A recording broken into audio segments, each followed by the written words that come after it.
नमस्कार दोस्तों, सलाम दिल्ली न्यूज चैनल के अर्थ चर्चा प्रोग्राम पर मैं सुनील जिंदल सभी दर्शकों का हार्दिक स्वागत करता हूं।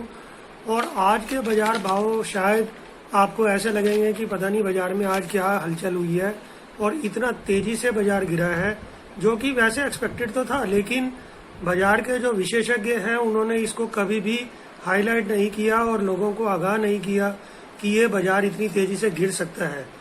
आज BSE का 30 सेंसेक्स जो था 37,282 पे खुला, 37,304 तक मामूली बढ़त लेके ऊपर तक गया और फिर 36,495 तक नीचे गया और 36,553 पर भारी गिरावट के साथ 1114 अंकों की भारी गिरावट के साथ बंद हुआ। NSE का निफ्टी 50 11,011 पर खुला, 11,015 तक ऊपर गया, 10,790 तक डाउन होके गया और उसके बाद 10,805 पर 326 अंकों की भारी गिरावट के साथ बंद हुआ। बैंक निफ्टी सबसे ज्यादा पिटा, 20,898 पे खुला, 20,955 तक ऊंचा गया, 20,404 तक नीचे गया और 20,456 पर बंद होते हुए 721 अंकों की भारी गिरावट के साथ बंद हुआ। निफ्टी मिड कैप 100 का भी यही हाल था, 16,279 पे खुला था, 16,279 ही इसका हाई था, 16,013 तक नीचे गया और बंद होते हुए 413 अंकों की भारी गिरावट के साथ 16,039 पर बंद हुआ। आज चाहे कोई भी सेंसेक्स था, सबकी भारी पिटाई हुई है। भारी पिटाई होने का कारण कुछ विदेशी बाजारों की गिरावट रही और कुछ संस्थागत जो निवेशक थे उन्होंने अपना बाजार में माल काफी हद तक बेचा है। उस वजह से आज बाजार में भारी गिरावट दिखी गई। आपको ज्ञात होगा कि हमने अपने लास्ट वीक के वीडियोस में काफ़ी बार लोगों को आगाह किया था कि बाजार बहुत तेज़ी से गिरने वाला है। म्यूचुअल फंड्स अपने जो लार्ज कैप के फंड्स हैं उनको बेचेंगे, क्योंकि सेबी का जो नया रूल आया है उसके हिसाब से कोई भी चाहे मिड कैप फंड हो, लार्ज कैप फंड हो या स्मॉल कैप फंड हो, 25% से ज़्यादा कंस्टिट्यूएंट किसी भी मिक्स फंड में नहीं हो सकता।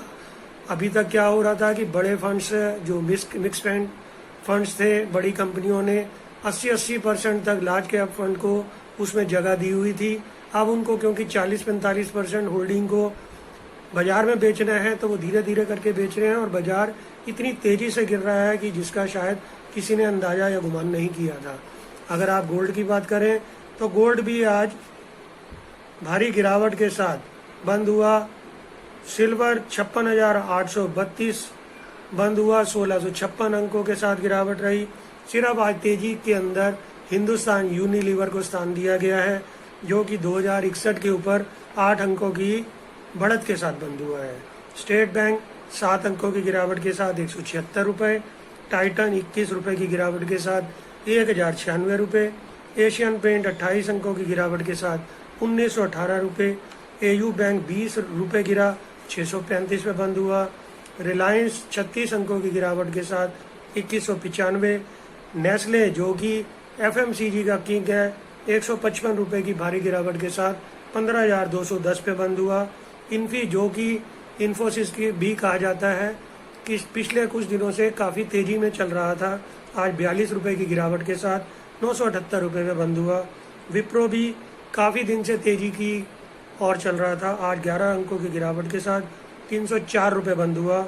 HDFC AMC जो कि बाजार का दिग्गज शेयर है, 39 अंकों की गिरावट के साथ 2104 रुपये पे बंद हुआ। तो अब ऐसे हालात में आप आगे क्या अपनी स्ट्रेटेजी, क्या रणनीति बनाएंगे?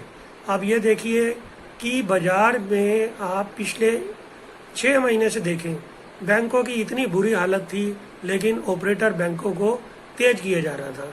100 रुपये के शेयर को 250 रुपये तक ले गया। तो सरकार ही जुआ खिला रही है लोगों को। आप इसको ढंग से देखें और गिरावट दे रहा है तो क्या कर सकते हैं आप? अब आप अपने शेयर्स जो आपने खरीदे हैं उनको डीमैट में रोज देखें और उनकी गिरावट से अपने लॉस का अंदाजा ही ले सकते हैं और कुछ नहीं कर सकते। लेकिन मैं साथ में ये भी कहूँगा कि जो बाजार नीचे जाता है वो ऊंचा भी जाता है। पत्थर को ऊंचा फेंको, ऊंचा जाने के बाद वो नीचे जरूर आता है। वही शेयर बाजार का हाल है। तो अगले कुछ दिनों में आप बहुत कॉन्शियस रहें, बहुत ढंग से खेलें, ज़्यादा अपनी पोजीशन ना बनाएं तो अच्छा रहेगा। ठीक है, धन्यवाद। आपका दिन शुभ हो।